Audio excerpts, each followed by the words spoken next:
Kot mlada si šla že skozi številne preizkušnje, med drugim tudi boreliozo, ki je vplivala na kar nekaj zdravstvenih situacij v tvojem življenju. In oba s bratom sta tudi kot srednješolca rabila delati, da sta lahko zaslužila za učbenike in se sploh šolala. Kako je bilo to tvoje otroštvo? Povej nam malo več. Iskreno ne najlažje.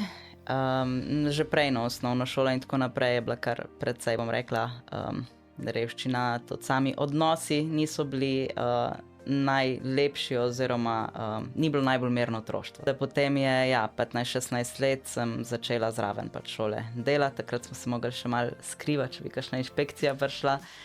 Potem v bistvu je bilo še ta težava, da brat kasneje tudi ni dobil službe, ker je imel hudo epilepsijo, ni imel tudi vozniškega izpita. V tem času je tudi mama izgubila vozniški izpit, isto zaradi epilepsije.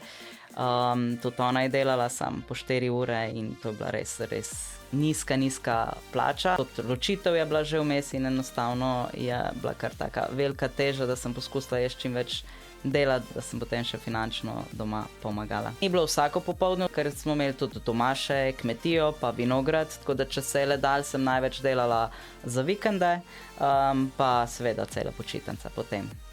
Tako da je bilo pestro, ampak smo.